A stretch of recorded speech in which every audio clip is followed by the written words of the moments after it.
السلام علیکم. محمد رضا صدیق اپنے پروگرام میث ویوز کے ساتھ حاضر خدمت ہے. فائر وال اثر آپ دیکھ رہے ہیں. سچ تو بولتے رہیں گے ہم, حقائق بھی آپ کے سامنے بتاتے رہیں گے. رزلٹ میرے ہاتھ میں نہیں ہے, and that should not be, میرے ہاتھ میں ہونے بھی نہیں ہے, یہ بھی یاد رکھنا ہے آپ نے. بہرحال اپنے حصے کی شمع جلاتے رہیں گے. کچھ سیدھی باتیں, کچھ ٹیڑھی باتیں. آج تو عدلیہ کی کارکردگی پہ میں نے بڑا زبردست سوال اٹھایا. وہ اعجاز سعید کے ساتھ فراز کا ایک چلا جس میں کوئی 1000 کے قریب CTD نے بندے مارے ہیں. تو میں نے سوال اٹھایا ہے, کوشش کروں گا کہ وہ ذرا ٹویٹ چل جائے. میں نے ٹویٹ کر دیا سر, آئی فلفل مائی ڈیوٹی. یعنی میں نے کیا کہا ہے وہ پڑھ دیتا ہوں. جناب چیف جسٹس آف پاکستان, جناب قابل محترم چیف جسٹس یحییٰ فرید اور لاہور ہائی کورٹ کی خواتین محترمہ chief justice Lahore high court کو ایسی کارکردگی پر انہیں تعریفی سرٹیفکیٹ جاری کیے جائیں اگر بنیادی حقوق جیسے کہ آئین پاکستان کے آرٹیکل 9, 14, 10, 4 اور 5 کو نظردار کیا جاتا ہے تو مناسب یہی ہوگا کہ ان آرٹیکل کو آئین سے خارج کرنے کی سفارش کی جائے, کیونکہ پھر ان کا تحفظ برائے نام رہ جاتا ہے. آخری فیصلہ انصاف کے علم پر داروں نے کرنا ہے. چلیں, یہ تو میں نے بیانیے میں آپ کے سامنے رکھ دیا. اب اصل بات جو میں نے آپ کے سامنے رکھنی ہے وہ ستمبر ہوگا. میں آج سے نہیں کہہ رہا, میں اپریل سے یہ بات کر رہا ہوں. نتائج آپ کے سامنے آنا شروع ہو گئے ہیں اور نومبر کے بعد کچھ چیزیں گراؤنڈ پہ آ جائیں گی اور چیزیں بہت آگے چلی جائیں گی. یاد رکھیں, پاکستان یہاں سے نکل کے انٹرنیشنل پالیٹکس میں چلا گیا. اس کے فائدے یا نقصان وہ آپ کو پتہ چل جائیں گے وقت کے ساتھ ساتھ. آج ڈسکس کریں گے آپ کے ساتھ وہ, اور جو باتیں کہی تھیں وہ بھی سامنے آ گئی. جو انڈیا کو پھینکنے کی باتیں کر رہے تھے, انڈیا بالکل پھینکا گیا. لیکن اب امریکہ نے اپنا یہ پروجیکٹ کمپلیٹ کرنے کے بعد وہ یہ سوال ہی پیدا نہیں رہتا کہ امریکہ کو, انڈیا کو غیر اہم کر دیا جائے. اور بار کونسلز کے الیکشنز بہت ہی اہم سٹیج کے اوپر ہیں. اور آج انڈیپینڈنٹ تجزیہ آپ کے سامنے رکھوں گا اور آپ اندازہ لگا لیں گے کیا بات ہے, اصل ایشو کیا ہے اور اس کا نقصان. ابھی تو جیسے پروگرام ریکارڈ اور ابھی رزلٹ تو نہیں آئے, لیکن میں کوئی اچھے رزلٹ نہیں دیکھ رہا. حکومتی گروپ جو ہے نا اس میں واضح اکثریتی تعداد لے جائے گا. ہو سکتا ہے اللہ تعالیٰ آسانی رکھے کہ اگر سارے ہم سمجھ جائیں تو دیر از اے پاسبلٹی کہ اس کا فائدہ بھی ہمیں ہوگا. ہاں, سب سے پہلے آپ کو موجودہ حکومت اور معیشت کی تباہ حالی پہ گفتگو ساری ہو رہی ہے. ستمبر کے بعد نومبر فیصلہ کون ہے, ٹھیک ہے نا, اور بڑی پیش رفت آپ کے سامنے آ گئی ہے. شہباز شریف کی آنیاں جانیاں ہم نے دیکھی, معاہدے ہوئے, معدنیات کے متعلق نتائج نکلے کہ امریکہ اڑا لے جائے گا, دوسرے ممالک سے کیسے تعلقات ہوں گے, اور اس کے نتیجے میں چین اور روس دوستی کرنے کی بجائے امریکہ کی غلامی دیکھیں گے. ستمبر کے بعد آپ نے دیکھا کہ افغانستان کا ہم سے تعلق اور اس کا انڈیا کے ہاتھوں میں کھیلنا سامنے آیا.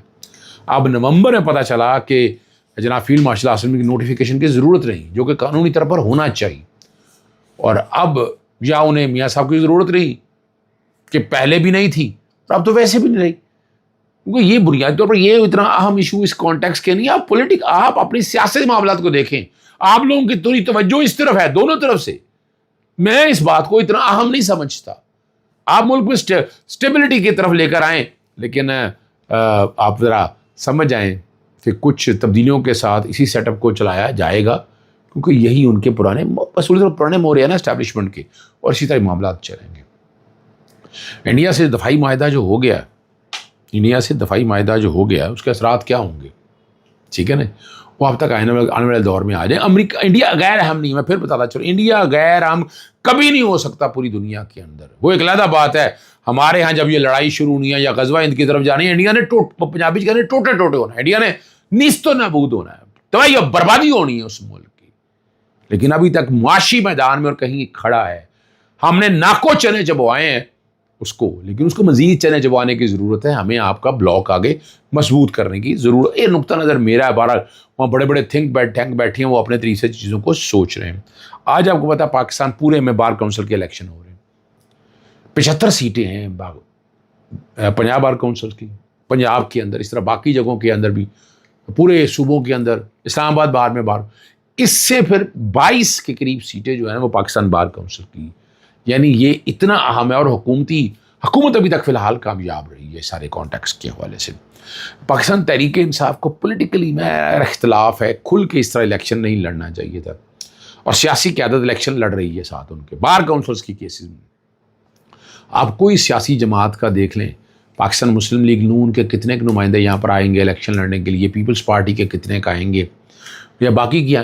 اچھا ہے, ایک لحاظ سے اچھا ہے کہ آپ عمران خان صاحب کو, لیکن بار کے ڈائنامکس کو سمجھنا ضروری ہے. میں جو کہ پروفیشنل وکیل ہوں تو میں نے پروز اینڈ کونس دونوں آپ کے سامنے رکھنے ہیں.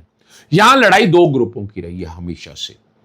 ایک ہے پروفیشنل گروپ جو حامد خان, عامر رضا صاحب کے دور سے, منیر ملک وہاں سے, کاکڑ صاحب, علی احمد کرد وغیرہ کے پی کے سے, قاضی انور صاحب بلوچستان سے, یعنی یہ وہ سارا گروپ ہے جو ایک طرح سے پورے پاکستانی ڈائنامک میں بات سپریم کورٹ بار کے الیکشن ہو یا یہاں کے الیکشن ہو, یہ لڑتا ہے. اور ان کے مد مقابل وہ گروپ جو ہے وہ آج کل انڈیپینڈنٹ گروپ کہلاتا ہے. ایک دور میں آسمان جہانگیر کرتی تھی, اور احسن بون صاحب, اعظم مزید تارڑ صاحب اور باقی سارے دوست صاحب جو ہے نا اس گروپ کو چلا رہے ہیں اور کامیابی سے چلا رہے ہیں.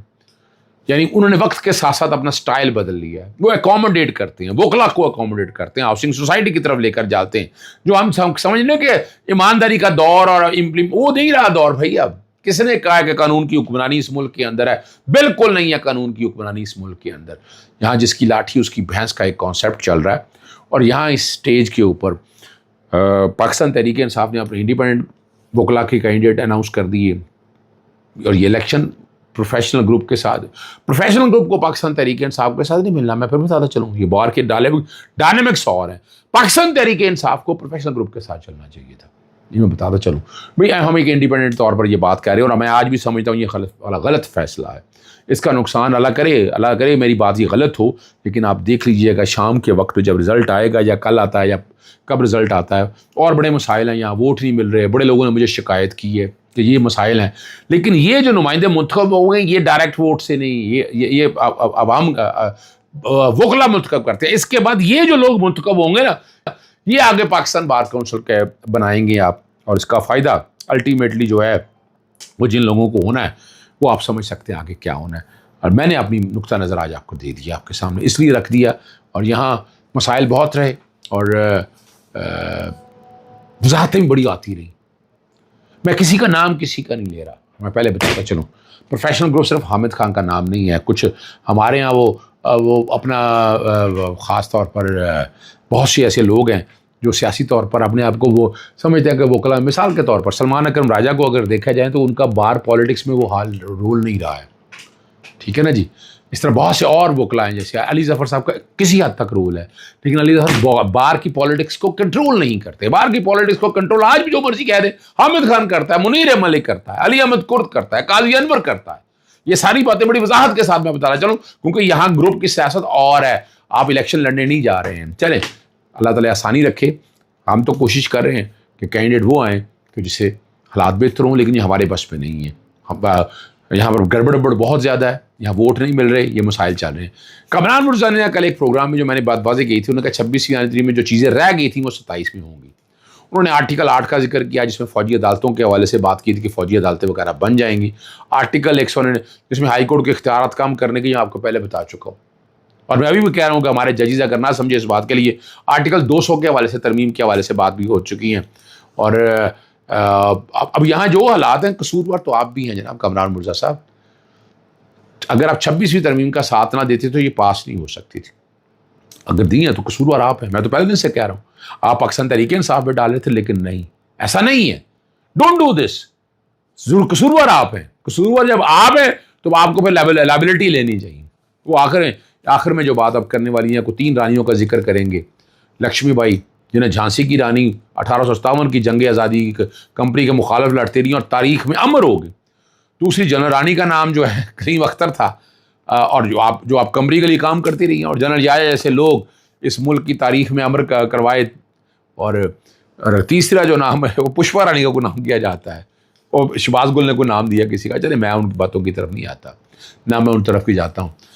میں آج بھی سمجھتا ہوں کہ خاص طور پر پاکستانی پالیٹکس میں محترمہ بے نظیر بھٹو ایک خاتون ایسی آئی ہیں جنہوں نے اس ملک کی تاریخ بدلی ہے, جنہوں نے سیاست کے رموز و اختار کھولے ہیں, جنہوں نے بڑی واضح طور پر ایک بات سامنے لے کر آئے ہیں. ٹھیک ہے نا جی. آخر میں یہاں ایک بات تو رہ گئی کہ شہباز شریف کبھی لاہور جا رہے ہیں, کبھی گلگت جا رہے ہیں, معاہدے ہو رہے ہیں, دوستیاں بڑھ رہی ہیں. شہباز رانا نے ایک رپورٹ بڑی زبردست دی ہے. IMF کی شرط پورا کرنے کے لیے شہباز حکومت کو 200 ارب کے نئے ٹیکس لگانے کا منصوبہ. سولر پینل سیلز ٹیکس کی شرح میں اضافہ متوقع. سولر پینل سے بجلی پیداوار کی روک تھام. حکومت کی ایک ترجیح ہے جس کے لیے پینلز پر سیل ٹیکس 10 سے 18% کرنے کی تجویز ہے. قرضے مزید بڑھ جائیں گے اور ایک سال کے دوران حکومتی قرضوں میں 10,000 ارب کا اضافہ ہو گیا. قرضے کتنے بڑھنے یہ روک نہیں سکتے آپ, اور نہ آپ کے بس کی مجھے نظر آ رہی ہے. 2024 کے دوران ملکی قرضوں کا مجموعی حجم 74,000 پہ تھا جو گزشتہ مالی سال میں اب 84,000 ارب تک پہنچ چکے ہیں. آپ عمران خان کو روتے تھے, اب کس کو روئیں گے؟ جواب دیجئے گا. السلام علیکم, اللہ حافظ. پاکستان زندہ باد.